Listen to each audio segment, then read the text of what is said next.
Paso a presentar, ¿es así, Gonzalo? Sí, adelante. A la primera ponente, que la tenemos ya aquí entre nosotros, y luego con una gran alegría y satisfacción. Presentar a Lidia siempre me da alegría. Es doña Lidia Jiménez, directora general del Instituto Cruzadas de Santa María y cofundadora, junto al padre Morales, quien descubrió en ella a una colaboradora eficaz para desarrollar el proyecto evangélico de fundar un instituto secular femenino. La preparación académica de doña Lidia Jiménez es amplia. Además de los títulos académicos, licenciada en Ciencias de la Educación, licenciada en Filosofía, tiene una formación excelente en materias fundamentales para la transmisión de la fe en la sociedad actual.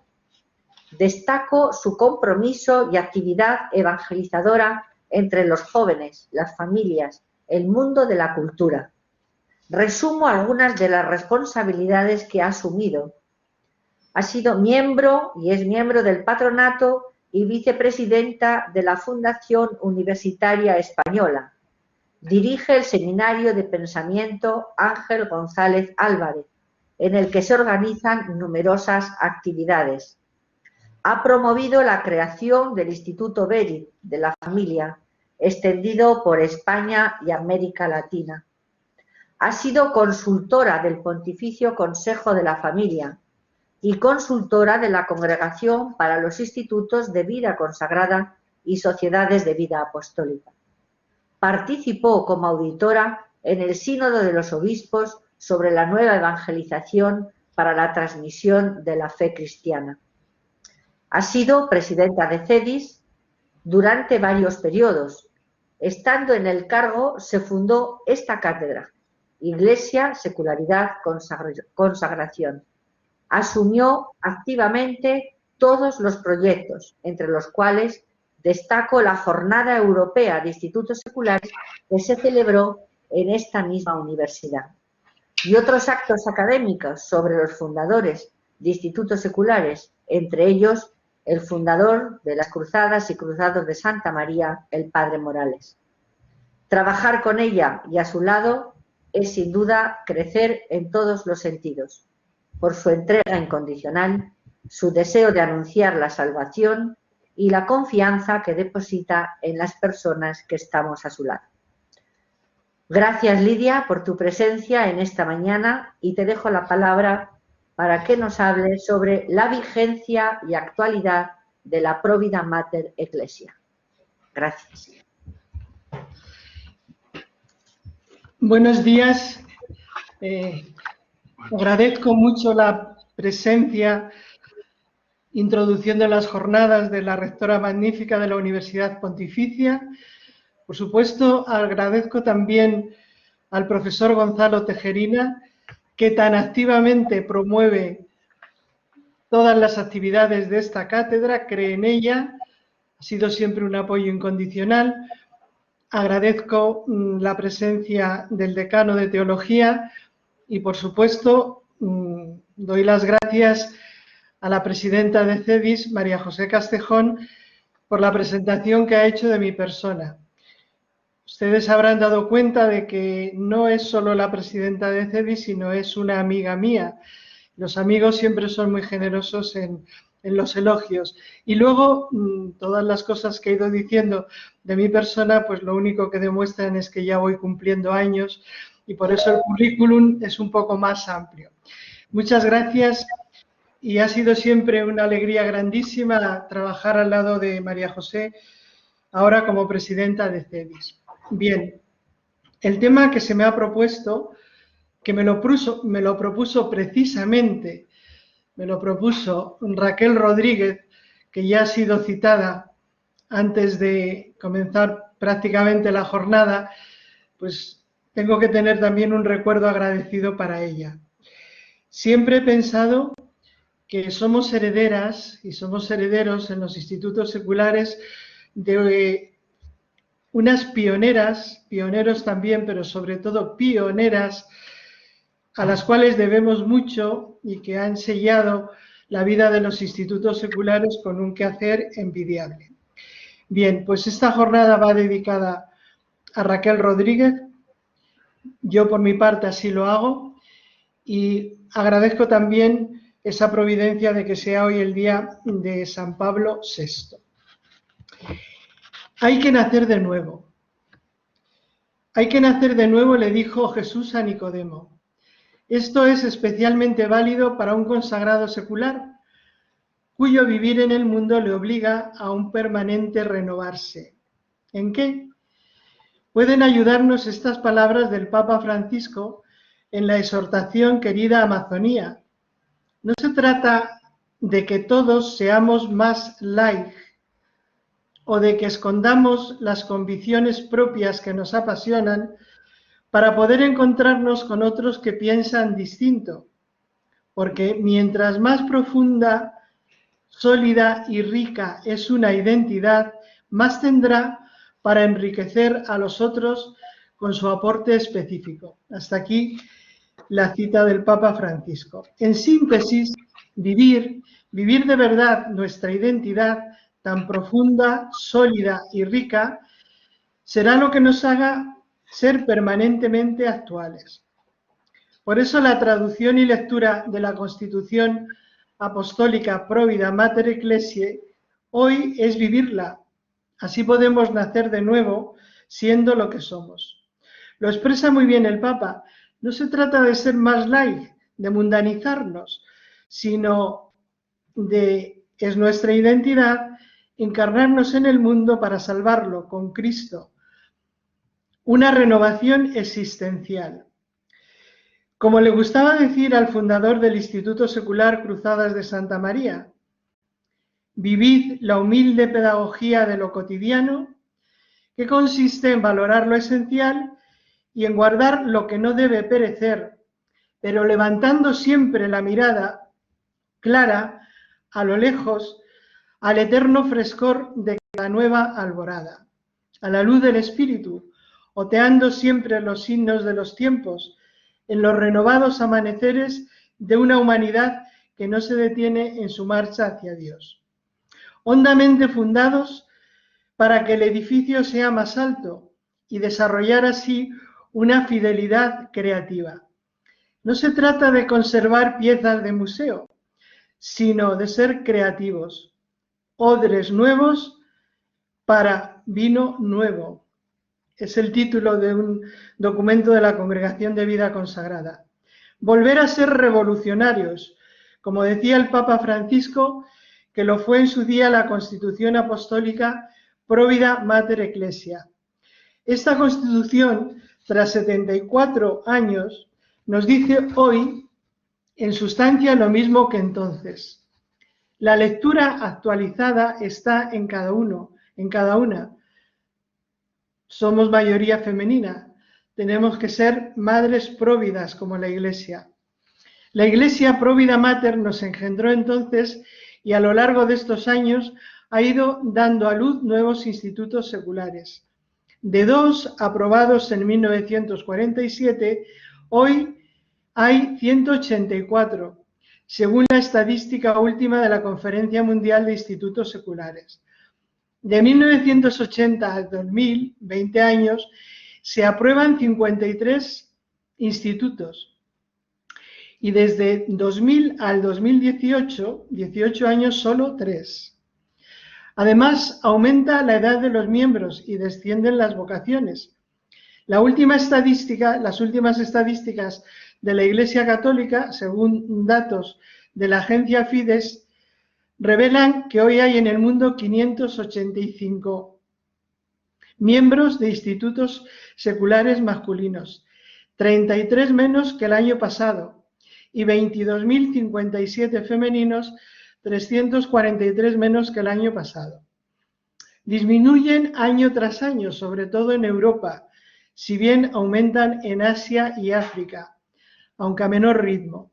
Ciertamente, aunque esto no sea un consuelo, la disminución es general en la vida consagrada.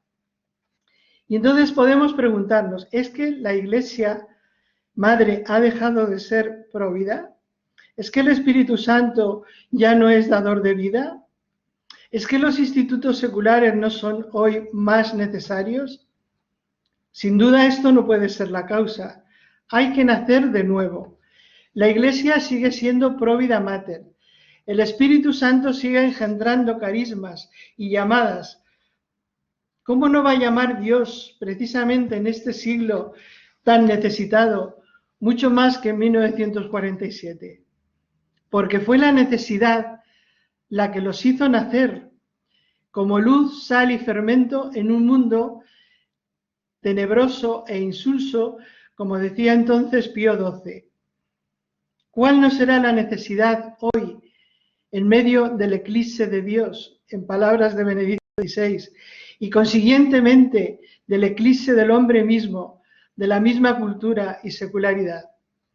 Entonces, la traducción y lectura de la Provida Mater Ecclesia al momento actual significa, a mi entender, primero, necesidad de mantener la identidad de los institutos seculares cuyo autor es el Espíritu Santo, identidad bien expresada en la Provida Mater Ecclesia, reconocida y valorada por todo el magisterio hasta hoy, identidad muy discutida teológica y jurídicamente durante estos años, pero progresivamente aclarada y afirmada. Identidad que es coesencialidad, consagración, secularidad. Identidad que no encorseta, sino que admite una amplísima pluralidad de formas y carismas potenciada por el magisterio siempre. Segundo, dar a conocer esa identidad. Los institutos seculares siguen sin ser conocidos o se conocen mal, a pesar de los esfuerzos del magisterio en estos años.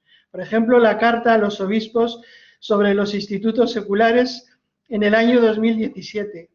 No se puede amar lo que no se conoce, pero la responsabilidad de este conocimiento no es solo ni principalmente de los obispos, sino nuestra. Hago un inciso.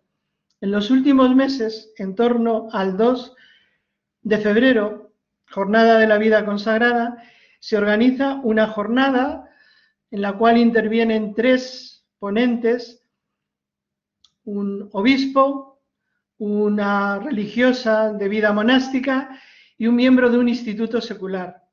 Lo coordina una persona experta en vida consagrada, de la cual no se puede dudar que conoce bien lo que es los institutos seculares, pero qué sorpresa tuve cuando, al ser presentada la miembro de instituto secular que participaba en esta jornada, persona conocida, no se puede pensar que no se sabe bien cuál es su identidad, que ha ocupado cargos en su instituto, también en la conferencia de institutos seculares a nivel nacional, es presentada, fulanita de tal, una religiosa que vive en su casa.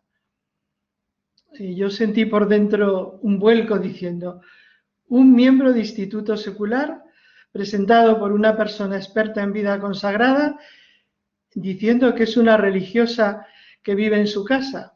Bien, necesidad de dar a conocer nuestra identidad, que no es de los obispos, que no es de los sacerdotes, que es nuestra. Tercero, vivir esa identidad con entusiasmo y creatividad. No basta saber que la consagración y secularidad no son de segunda categoría, que somos reconocidos y valorados por la Iglesia. Cuantos nos rodean, creyentes o no, han de sentirse atraídos por nuestra vida alegre, sencilla, entregada, santa. Por eso nos decía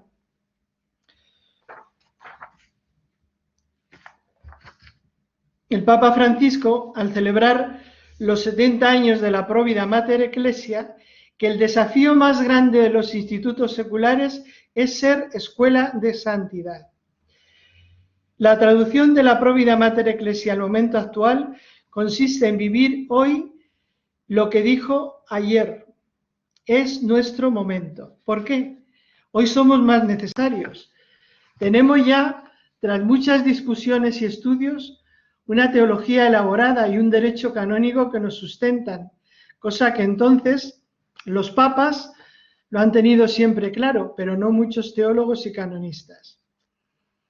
Además, hay una conciencia eclesial arraigada del papel e importancia del laicado, de lo secular, de la necesidad de evangelizar la cultura, de la inserción en las periferias, precisamente el campo de los institutos seculares.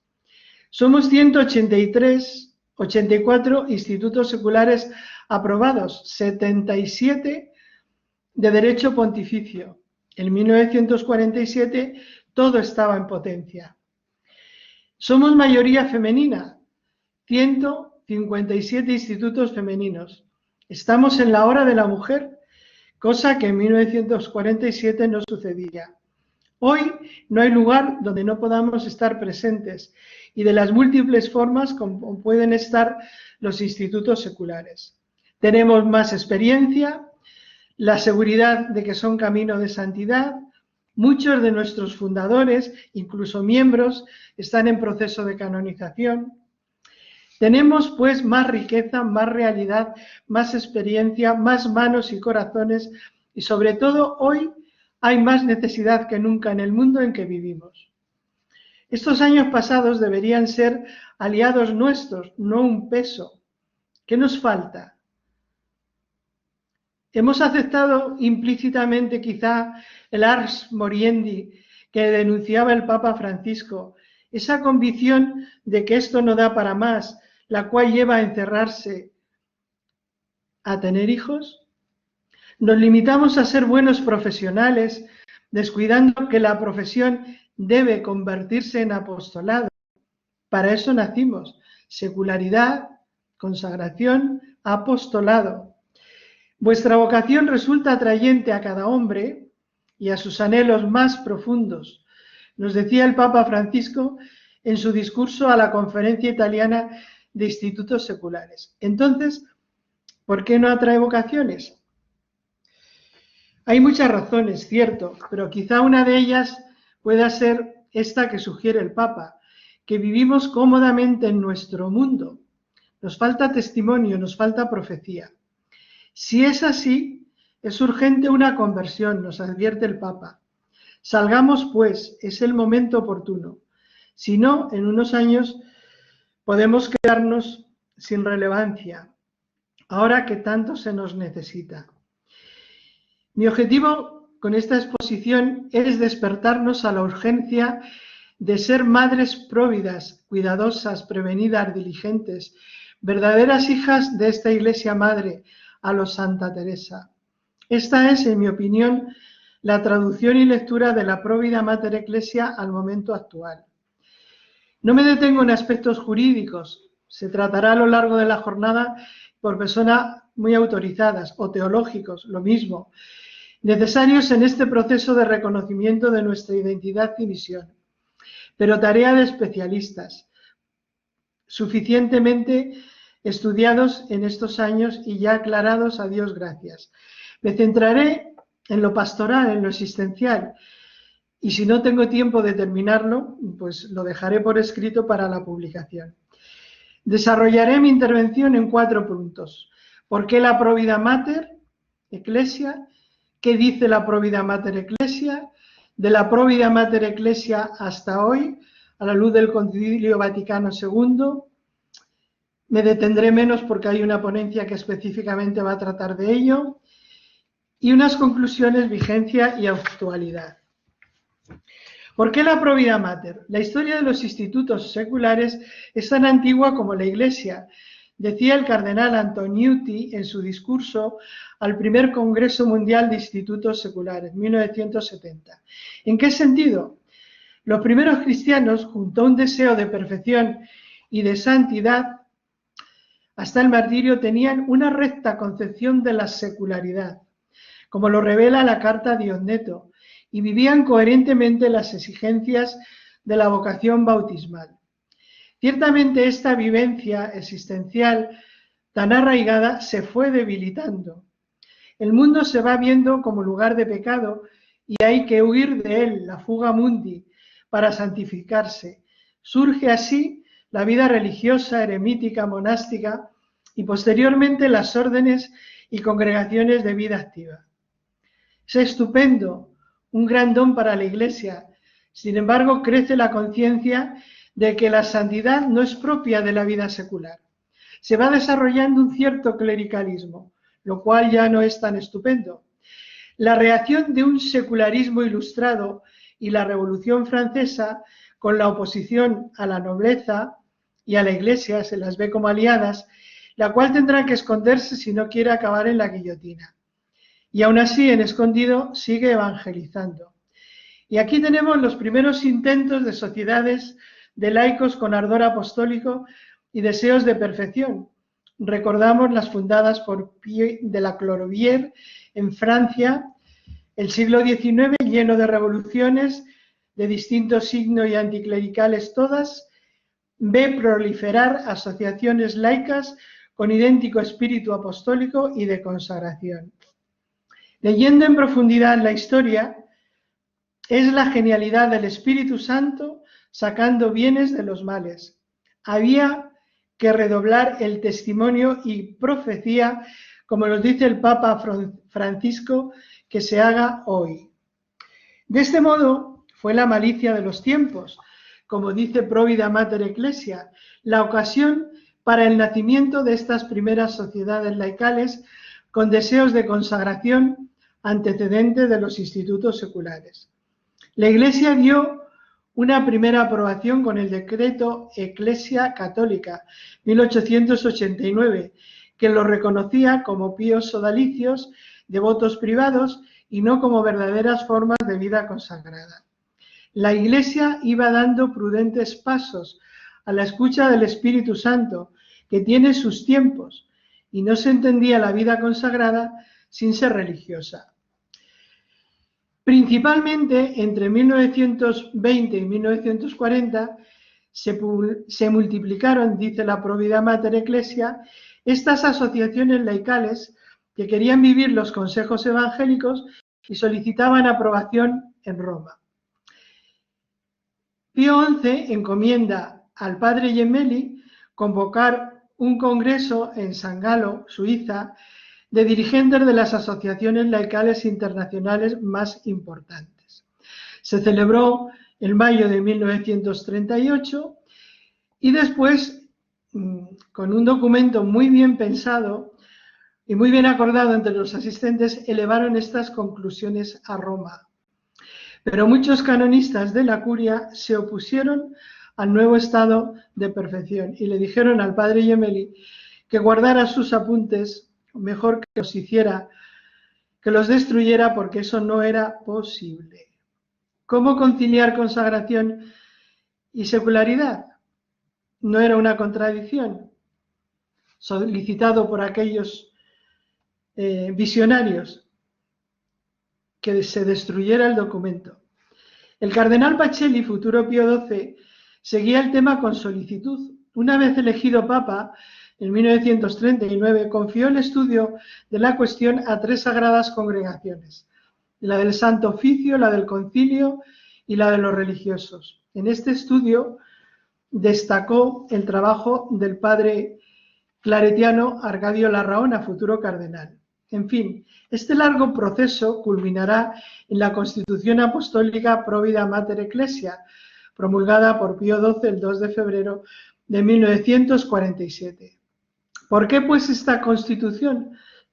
Porque la malicia de los tiempos lo reclamaba y el Espíritu Santo lo inspiró a la Iglesia Madre, que no podía ver perderse a sus hijos. Esa Iglesia Madre próvida no es un abstracto, se realiza en cada una de las personas obedientes al Espíritu, en este caso los fundadores de estos nuevos institutos. Cada uno de los miembros que los integraban, quizá los hemos conocido, pienso muchas veces en esas pioneras del estilo de vida que nosotras profesamos o que nosotros profesamos, a los cuales deberíamos prestar gran atención. Esos miembros que integraban los primeros inicios de los institutos seculares y que empezaron a darles vida, a ser dóciles al Espíritu, a su generosidad, a su audacia, a su constancia y humildad para soportar incomprensiones. agradecimiento y saber dónde estamos. Forman esta Iglesia Provida Mater y son el cimiento de nuestro edificio. Y nuestra respuesta solo puede ser fidelidad, gratitud, santidad. La Constitución Apostólica Provida Mater Ecclesia es sobradamente conocida entre los miembros de institutos seculares, no tanto entre otros ajenos a nuestro estilo de vida. Esta Constitución, con la que el Espíritu Santo, a través del Papa Pío XII, el Día de la Virgen de la Luz, 2 de febrero de 1947, dio a luz a los institutos seculares. El texto consta de dos partes. En la primera hace un recorrido histórico sobre la vida consagrada. Muestra a la Iglesia como Madre Providente acogiendo los carismas suscitados por el Espíritu Santo para dar solución a las necesidades de la Iglesia y del mundo y los deseos de perfección de sus hijos. En esa línea acoge, en el momento actual, los nuevos carismas por su necesidad y basándose no solo en el recorrido histórico de los institutos que lo solicitaron, garantía de fidelidad, sino también en la multiplicación de estos institutos, en lo cual ve el Papa una manifestación clara del Espíritu. Es interesante destacar la ruptura que señala el Papa entre los institutos seculares y la vida religiosa que venía narrando nuestro documento. La segunda parte consiste en la llamada Ley Peculiar de los Institutos Seculares, que en 10 artículos expone sus características y establece su ordenamiento jurídico. Deja claro que pueden ser sociedades clericales o laicales, que no son religiones o sociedades de vida en común y por tanto no están sujetas al derecho de los religiosos, pero se distinguen también de otras asociaciones comunes de fieles por su fin que es, junto al apostolado, el tender a la perfección, por lo cual profesan en el siglo los consejos evangélicos. Se fijan posibles vínculos de los consejos evangélicos, voto, promesa, juramento, afirmando que los votos de existir no son públicos. Se precisa también que no se impone la vida en común, aunque en el Código de Derecho Canónico 1983, 714, pues según el derecho propio se puede establecer comunidades de vida fraterna para vivir juntos. En cuanto al régimen jurídico, se regirán por esta Constitución las normas que la Sagrada Congregación de Religiosos tenga oportuno publicar y por las constituciones particulares de cada instituto.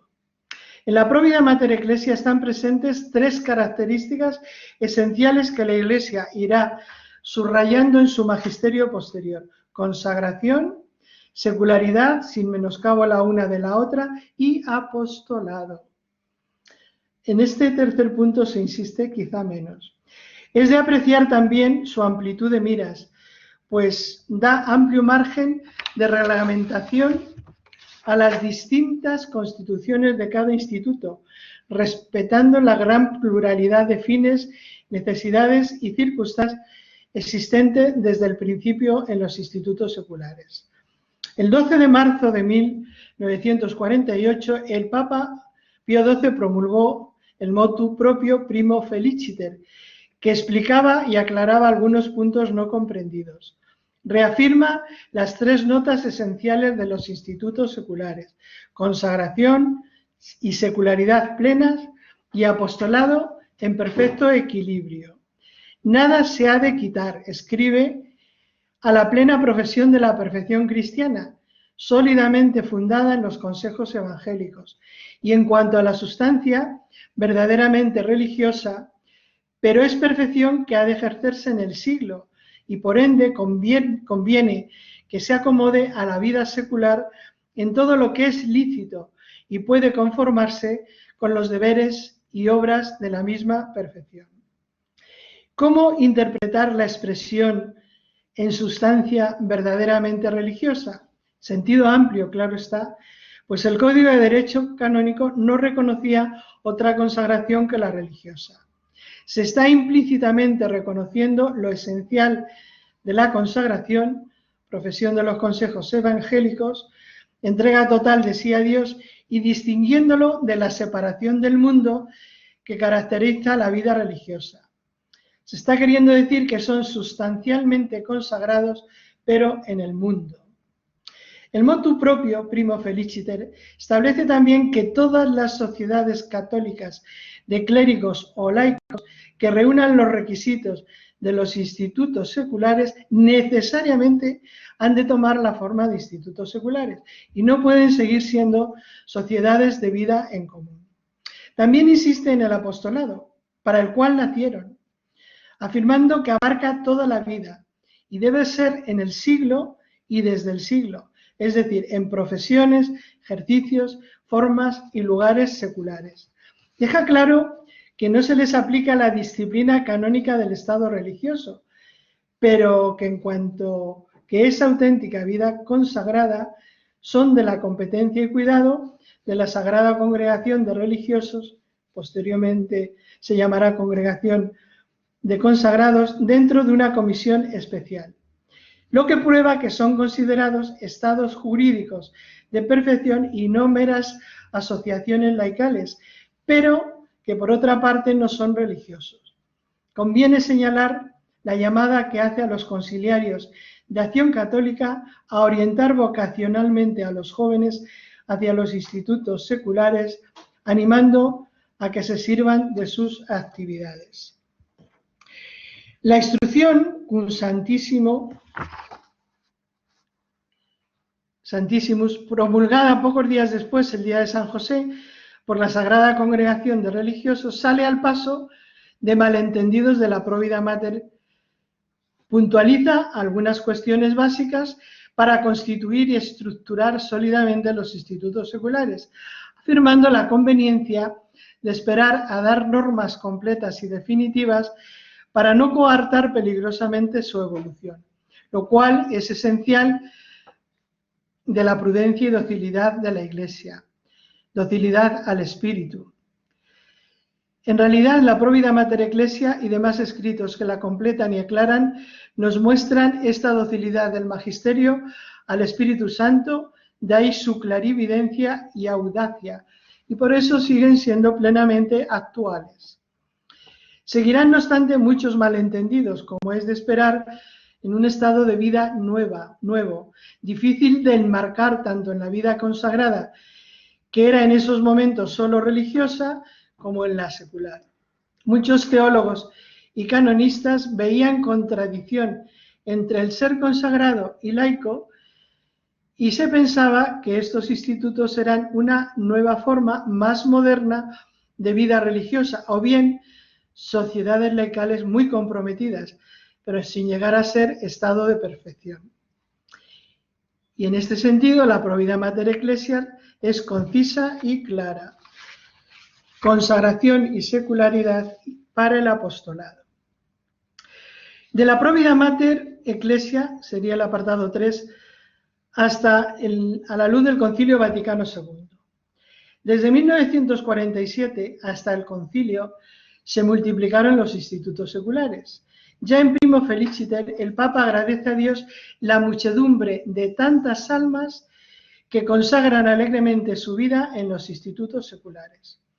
En enero de 1962, 15 años después de la Provida Mater Ecclesiae, la Sagrada Congregación de Religiosos había recibido 240 peticiones de aprobación de institutos seculares, de los cuales aprobó 58, 16 masculinos, entre ellos 12 sacerdotes y 42 femeninos. Eran institutos muy variados, con perfiles a veces no bien definidos, pues algunos adoptaban formas de vida cuasi religiosa, lo cual es normal en un proceso de maduración. La Iglesia defendió siempre la rica pluralidad que corresponde a la acción del Espíritu Santo, que va alumbrando nuevas formas de vida y solo trata de preservar lo que es esencial. Pero no todos vieron con buenos ojos esta pluralidad, que juzgaban indefinición. Muchos no tenían la apertura de Pío XII y surgieron incomprensiones, desafectos, tensiones. Ello explica que durante la celebración del Concilio Vaticano II apenas tuvieran lugar, pero también que se hiciesen muchos estudios con el objetivo de profundizar teológicamente en el concepto de consagración y secularidad, insuficiente hasta entonces, pues se identificaba la vida consagrada con la religiosa. En realidad, los institutos seculares esencialmente prepararon el concilio y se adelantaron a él, como reconocerá el Papa Pablo VI.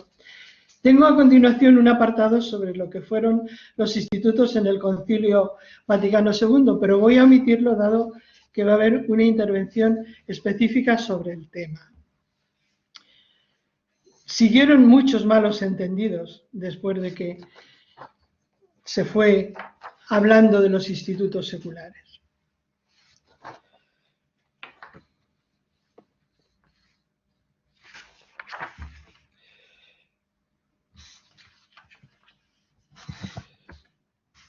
Como digo, voy a omitir este apartado en atención a que se va a tratar después, a lo largo de la jornada. Después del Concilio Vaticano, después del concilio, el magisterio ha sido abundante, alentador y clarificador. En 1967 se dará un paso importante con la Constitución Apostólica Regimini Ecclesiae Universae, por la que la congregación de religiosos pasó a llamarse Sagrada Congregación para los Religiosos e Institutos Seculares, denominación que expresaba claramente la distinción de ambas formas de consagración. Esta consagración tenía dos secciones, con dos subsecretarios, con competencias distintas y autónomas, si bien bajo la guía de un solo prefecto y secretario. Posteriormente, en 1988, pasaría a tener la denominación actual Congregación para los Institutos de Vida Consagrada y las Sociedades de Vida Apostólica, que ya no habla de religiosos, sino de vida consagrada.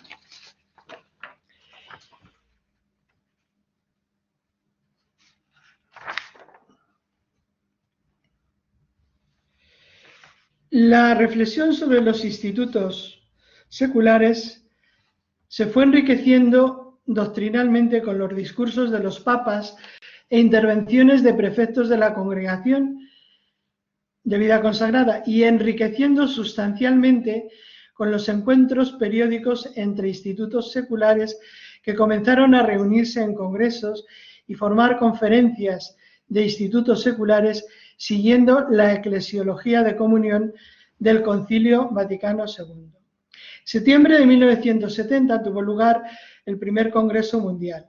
Cardenal Antoniuti, prefecto de la Sagrada Congregación de Religiosos e Institutos Seculares, en su discurso de apertura comparó a los institutos seculares con una vigorosa y fresca primavera, llena de promesas, de frutos insospechados, que denota la fuerza, decía, y la vitalidad de la Iglesia, la cual se renueva en su perpetua juventud y se robustece con nuevas energías. Hasta aquí la cita del cardenal. Pienso que no era hablar por hablar, sino que realmente los veía así, al igual que Pablo VI, que veía una esperanza en ellos, en el confuso posconcilio, cuando la secularidad se confundía con secularización, incluso en la vida religiosa.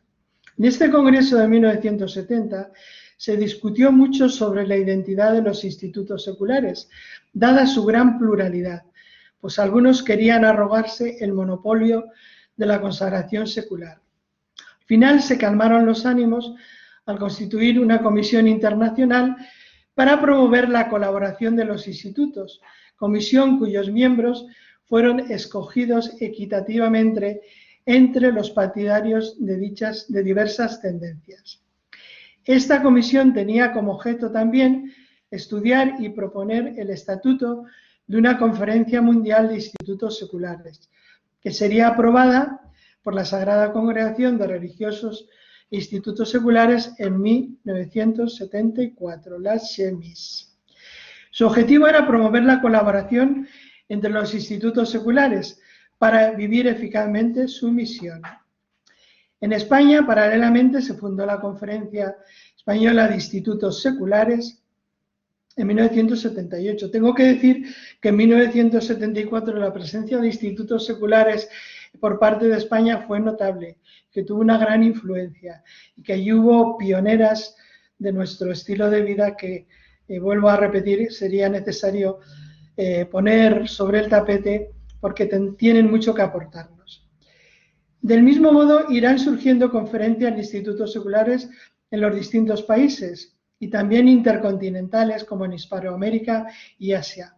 Por otra parte, los responsables de los institutos seculares se reúnen también desde 1970, cada 4 años, además de la reunión en 1972, al cumplirse los 25 años de la Provida Mater Ecclesia. Los distintos encuentros han sido ocasión de tratar asuntos de interés para los institutos, el apostolado, la formación, la oración, la secularidad, de conocerse y compartir sus experiencias, la riqueza y variedad de carismas y de propiciar la identidad y misión de cada uno. En general, en todos los encuentros, los distintos papas y prefectos de la congregación se han dirigido a ellos, mostrando siempre cercanía, dando apoyo y ánimo para cumplir su misión y confirmando su identidad con frecuentes citas del magisterio anterior, especialmente Pablo VI y de la Provida Mater Ecclesia. El magisterio de San Juan Pablo II es prolífico en documentos relativos a los institutos seculares. Durante su pontificado se promulgó el nuevo Código de Derecho Canónico, 1983, que distingue la vida consagrada de la religiosa.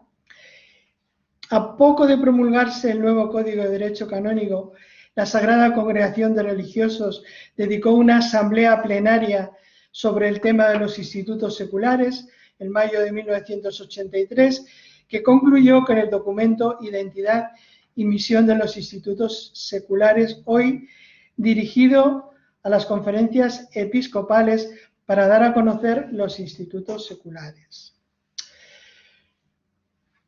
Con palabras de Juan Pablo II en su discurso a esta plenaria de 1983, si los institutos seculares se desarrollan y robustecen, se aventajarán también las iglesias locales.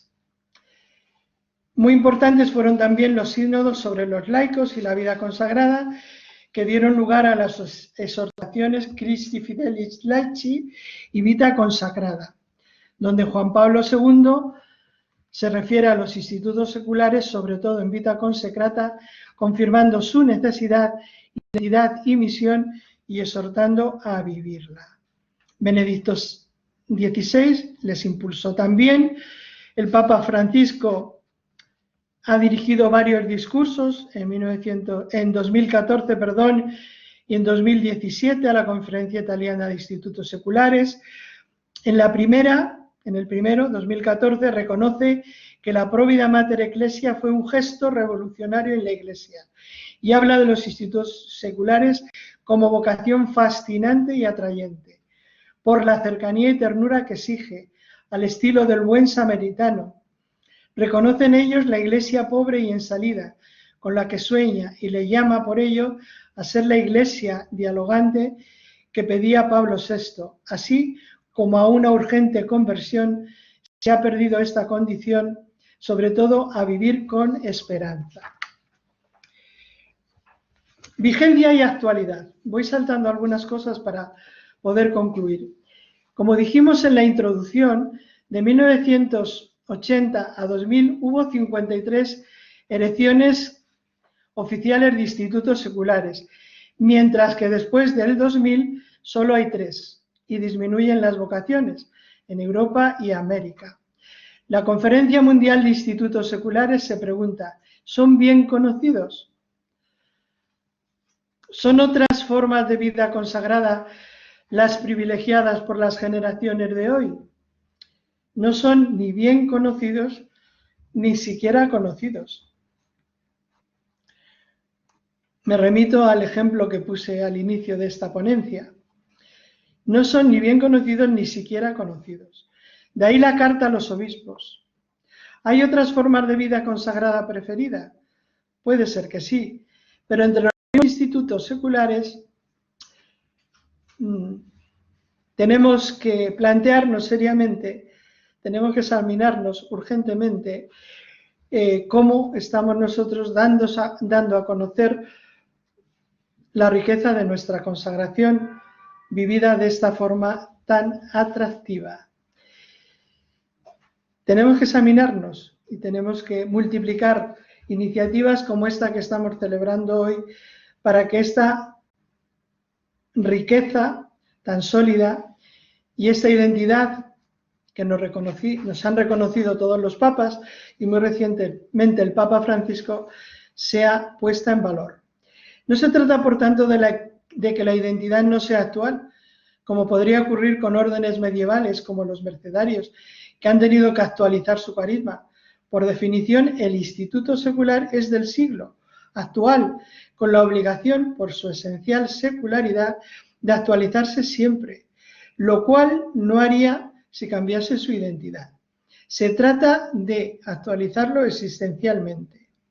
El lema del Congreso Mundial, de la Conferencia Mundial de Institutos Seculares, que se proyecta. ¿Se oye ya, Gonzalo? Sí, adelante, te hemos recuperado. Adelante. Muy bien. Voy terminando entonces. Muy bien. Termino con palabras del Papa Francisco. No perdáis jamás el impulso de caminar por los senderos del mundo. La conciencia de que caminar, ir incluso con paso incierto o renqueando es siempre mejor que estar parados, cerrados en los propios interrogantes o en las propias seguridades. Nada de revestirnos de dudas, continúa, de revestirnos con el hábito aparentemente bello de la libertad y del respeto, que corre el riesgo de minar los fundamentos de la vida consagrada, especialmente de la secular. Nunca parados, siempre en camino, juntos y enviados, porque la consagración hace de vosotros una chispa viva de la Iglesia, siempre en camino, con esa virtud que es una virtud peregrina, la alegría. En la publicación vais a encontrar la relación de fundadores de institutos seculares, algunos ya canonizados y otros en proceso de canonización muy avanzado. Termino. El desafío de la santidad es el que nos impulsa para traducir y hacer vida el legado de la Provida Mater Ecclesia en nuestros tiempos tan necesitado de testigos creíbles de Cristo. Como subrayaba Benedicto XVI, fue un punto de partida, no de llegada. Comencemos a vivir en el ahora cotidiano.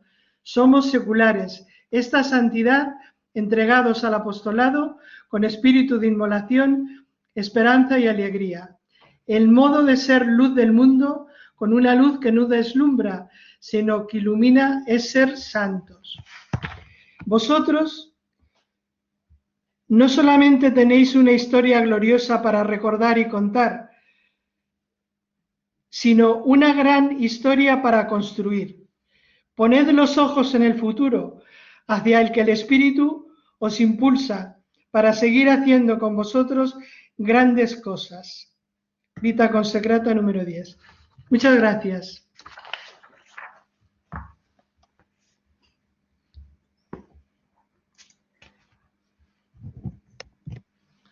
Perdón por la interrupción. Sí.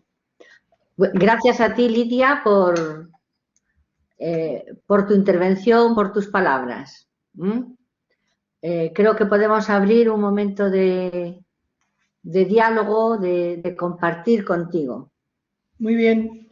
Llegaba una propuesta, una pregunta, y dice, me ha llamado la atención que no se trata de ser piezas de museo, sino de desarrollar una fidelidad creativa.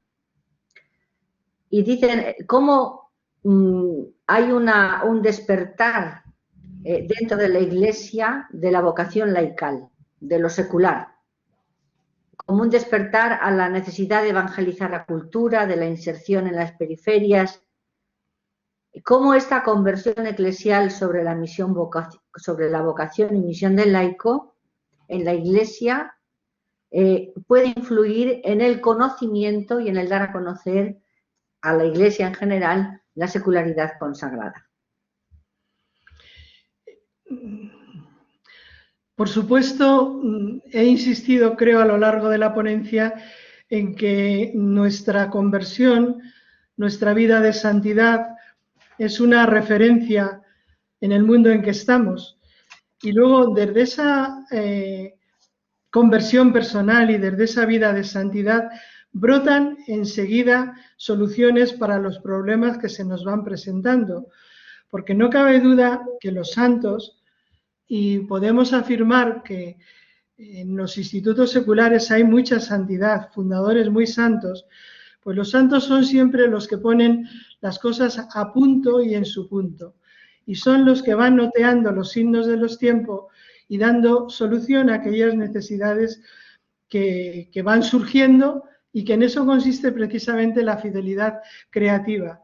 Y nosotros, en una fidelidad a nuestros fundadores y a nuestro carisma, tenemos que ser arriesgados, arriesgadas, para saber que los tiempos son distintos, y también nuestra presencia tiene que ser, para ser incisiva y ser convincente, pues tiene que tener otras modalidades.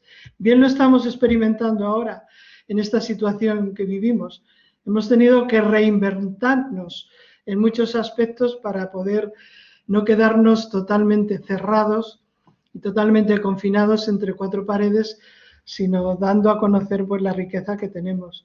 No sé si contesto a lo que se pregunta, pero tenemos que estar en el mundo siendo muy conscientes de que tenemos mucho que aportar, pero acomodándonos a las necesidades, que como dije al principio, no es que seamos más light ni nos mundanicemos, sino que desde nuestra vivencia de santidad y de autenticidad y fidelidad al carisma seamos cada vez más creativos y elijamos esos puntos que son tan necesarios hoy día, como son la cultura, los jóvenes, la familia, etcétera. Muy bien, muchas gracias. Mira, hay otra cuestión que esta más bien te la planteo yo, ¿no? Has afirmado, hay una teología elaborada y un derecho canónico que nos sustenta, ciertamente. ¿Por dónde crees tú que tendría que ir la reflexión dentro de esta cátedra, Iglesia, Secularidad, Consagración, para que esta teología elaborada y esta consolidación en el derecho canónico que nos sustenta como vocación se diera a conocer, ¿no? Y extenderse de una manera más generalizada? ¿O qué aportación podría hacer la cátedra, tú que has sido impulsadora de ella? Creo que el director de la cátedra tiene la idea bastante clara, y por eso nos ha impulsado muchas veces, y yo se lo he escuchado, a que nosotros tenemos que, a los miembros de nuestros institutos, pues hacerles estudiar eso que estamos diciendo, lo que dice el derecho canónico sobre los institutos seculares, lo que dice la teología, cómo ha ido abriéndose paso, porque bien sabemos, y algo se ha apuntado aquí en la ponencia, que no hemos tenido una teología ni hemos tenido una referencia, más bien lo que hemos tenido ha sido un rechazo, pero todo eso hay que conocerlo, y hay que conocerlo bien. No todos, pero los miembros, nuestros miembros, tienen que conocer bien nuestra teología, lo que dice el derecho canónico, porque a veces te plantean dudas y preguntas que provienen de un desconocimiento. Así que, ¿por dónde tendría que ir la cátedra? Pues yo diría que en una doble línea. Por una parte, un estudio teológico, de profundizar en esa teología que nos sustenta y en ese derecho canónico. Por otra parte, conocer la experiencia. O sea, a mí me motivan mucho las fundadoras o las pioneras de este estilo de vida, que cuando ellas todavía no tenían tan asentadas como tenemos ahora esas bases doctrinales, teológicas, jurídicas.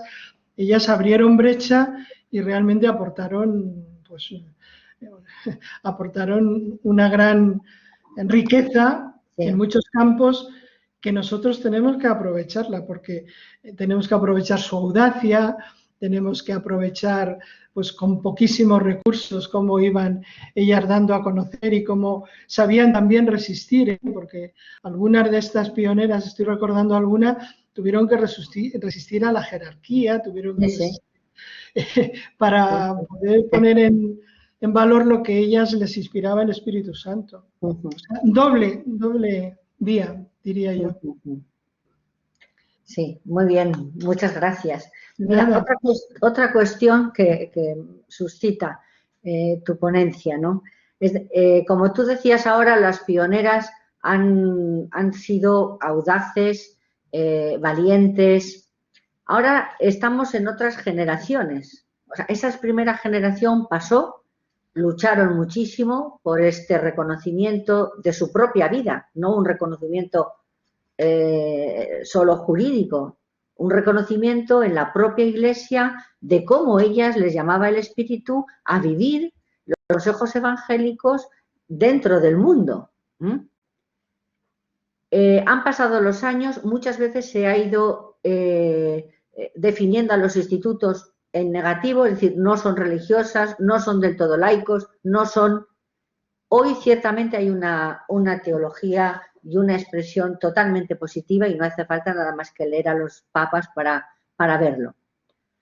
Pero diríamos que estamos en un momento de consolidación dentro de los institutos, o sea, ese momento creativo, carismático, lo hemos vivido y ahora sería un momento de consolidación y por eso también lo que estamos viviendo hoy en los institutos. Sí, me preguntas, ¿no, María José? Yo pienso... Te pregunto cuál sería tu visión después de esto que nos has expuesto, ¿no? Sobre esos retos y también esa disminución de miembros, incluso de institutos. Es decir, está viendo como un reajuste consolidando realmente la propia vocación a la que hemos sido llamados, porque también es verdad que hemos vivido épocas en lo que estaba la misma definición negativa de lo que somos, pues hacía también que los propios miembros no estuvieran muy definidos tampoco. Claro. Entonces, esa definición se ha ido clarificando, se ha ido purificando. La transmisión a los nuevos miembros y la formación a los nuevos miembros ya tiene que tener esta identidad y esta misión y esta visión de lo que somos los seculares. Pero ¿dirías tú que estamos en ese momento de consolidación? Sí, yo creo que estamos en un momento de consolidación, por lo que acabamos de decir, que hay que conocer bien en los fundamentos teológicos, jurídicos, y eso nos da sustento y nos da consolidación. Pero muchas veces la consolidación va unida también a la expansión y tenemos que estar o acometer un momento de expansión. Entre los miembros jóvenes, nosotros ahora tenemos que creer en los miembros jóvenes y tenemos que darles responsabilidades, porque cuando se ven delante de una responsabilidad y tienen que acometerla, pues entonces ellos mismos dicen, oye, que aquí me faltan a mí algunos elementos que tengo yo que irlos adquiriendo. Entonces, no tener miedo de que los jóvenes que tengamos o las nuevas generaciones que vayan viniendo se vayan incorporando en responsabilidades, porque si no, no contribuimos a su maduración ni tampoco a su consolidación, corriendo el riesgo de que muchas veces pues, se van a equivocar y muchas veces desde lejos vamos a observar que hacen cosas que quizá no son las más adecuadas. O sea que yo no apostaría solamente por vivir un momento de consolidación, que sí, sino que es una consolidación que debe ir unida a la expansión. Aunque seamos pocos, bueno, pues si somos pocos, cuando hemos empezado en los institutos éramos pocos y precisamente porque éramos pocos yo entiendo que asumíamos responsabilidades y tareas que no había quien las asumiera y eso iba adelante. Y también una cosa que creo que es muy importante es que tengamos ese feedback o esa retroalimentación de unos institutos y otros, porque eso siempre estimula y eso siempre ayuda. Hoy es la providencial, ¿no?, que estemos celebrando esta jornada justo en la festividad de San Pablo VI. Yo creo que fue uno de los papas que puso una esperanza enorme en los institutos seculares por el diálogo con el mundo, ¿no? ¿Qué podrías decirnos que nos has dicho ya muchas cosas, naturalmente, pero por refrescar algo sobre Pablo VI, ¿no? En ese documento tan precioso de Gaudium Spes, donde habla de esa relación con el mundo, de comunicación, tú que estás pues muy inmersa en todo el mundo de la cultura, de la formación, etcétera, ¿no? Es que algunas de las expresiones de Pablo VI pues han dado lugar a obras, pero no solamente a obras, escritores e incluso teatros, todo eso de que somos alpinistas del espíritu. Y bueno, yo, aparte de decir algo sobre Pablo VI, yo quiero decir que tu predecesora en el cargo de presidenta de CEDIS fue una gran impulsora de esta tarea que hemos asumido todos los institutos seculares de proponer a Pablo VI como patrono de los institutos seculares. Esa predecesora tuya, quien todos conocemos, que además lo impulsó y se lo creía tanto, y esa es la que fue presentada en una intervención suya como una religiosa que vive en su casa. Y claro, es todo menos una religiosa que vive en su casa, es un miembro de institutos seculares. Y algunos, bueno, yo es que lo he dicho tanto que digo, bueno, esto casi no puede volver a ocurrir, ¿no?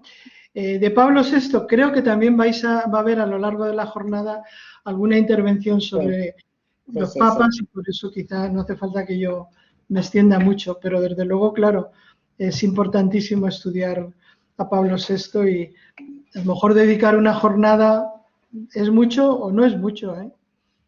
Porque no, tiene mucho escrito. Es sugerente. Mira, están haciendo ahora preguntas en el chat. Una dice, hacerse presentes los institutos seculares en los seminarios para que desde la formación de los sacerdotes nos demos a conocer. Es decir,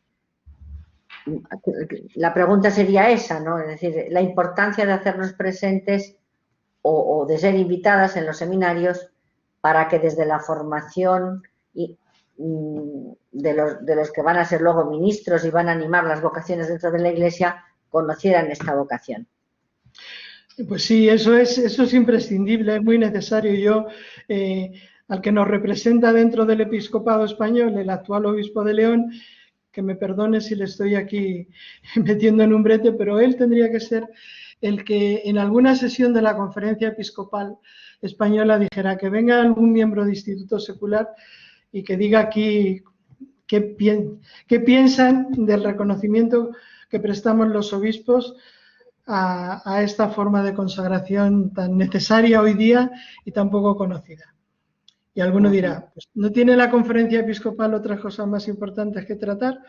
Pues no estaría mal que se propusiera, y no estaría mal que es esa quizás su misión, representarnos, introducirnos también en los seminarios.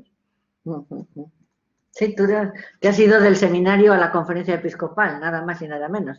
Pero vamos, sí, muy bien, muy bueno, bien. Y que me perdone el obispo de León, don Luis Ángel de las Heras, porque es buen amigo y le estimo muchísimo. Nos aprecia muchísimo. Cuando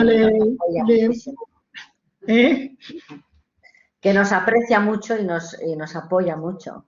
Por eso lo digo también. Si yo supiera que no nos apreciaba y que no tiene empuje para hacer esto, pues tampoco lo diría, ¿no? Ya, estupendo, estupendo. También respecto a esto, tú has indicado algo importante, y las verdaderas responsables de que conozcan a los institutos seculares somos nosotros. Sí. Nosotros los institutos, ¿no? Que me parece una afirmación importante, porque a veces podemos echar balones fuera, como que no nos conocen, un poco lloriqueando, ¿no? cuando Claro. los realmente responsables somos nosotros, ¿no? De que demos a Claro, conocer los institutos seculares y nuestra propia forma de vida. claro, quizá todavía tenemos un poco de rémora, porque ha habido tiempos en los institutos seculares en que decía que la presencia de un miembro de un instituto secular tenía que ser oculta, no conocida, pero claro, dada la situación en que vivimos y la realidad, o nos hacemos presentes o realmente desaparecemos. Y nos hacemos presentes de una manera pues discreta pero incisiva, y vamos, en los institutos seculares hay mucha riqueza, pero también en el campo de la cultura, pero gente muy preparada, y entonces estas tienen que salir, o tendríamos que salir a la palestra y ofrecer pues una visión sobre la realidad cultural, sobre la realidad educativa de la familia, todo el tema de los emigrantes pobres, tantas cosas, ¿no? Tenemos medios, tenemos personas, y tenemos que un poco, si todavía tenemos en el trasfondo algo de eso, de que tenemos que estar ocultas, decir no, por la gloria de Dios y por el bien de los tiempos, tenemos que hacernos presentes. Desde los propios institutos, dice ahora otra aportación, dice, un buen recurso para darnos a conocer es la colaboración con los demás bautizados, con todo el mundo laical, como extensión de los carismas propios. Entiendo que sería como que los institutos también ofrezcamos como un paraguas, ¿no? Y cauce de santidad que tú afirmabas desde la propia espiritualidad, que cada uno contemplamos el misterio de Jesucristo, pues ofrecer también este paraguas a otros laicos que tienen otras opciones de vida para alimentar su vida, como serían como afiliados, entiendo yo que están preguntando, ¿no? Y consolidando con ellos el diálogo con el mundo actual. No sé sí, si... eso es muy necesario, pero yo del conocimiento que tengo de los institutos seculares en España creo que lo estamos haciendo, ¿no? O sea, creo que quizá tenemos que insistir más, pero todos los institutos a nuestro alrededor tenemos grupos de laicos, familias o profesionales o personas que de alguna manera estamos impulsando una vida cristiana más sólida y más comprometida desde nuestro mismo carisma, sin que sean miembros de los institutos. Yo creo que eso es una de las facetas que entiendo que sí estamos cultivando y está dando buenos resultados. Tendrían que decir los institutos o directores o directoras, pero yo creo que sí que se está haciendo, ¿eh? Sí. Yo pienso que hay vamos, que ofrecemos un cauce de vivir el propio bautismo y de seguimiento a Jesucristo, y un cauce de santidad, ¿no? Como tú afirmabas antes. Claro. Bien, pues no sé si Gonzalo nos dice lo contrario.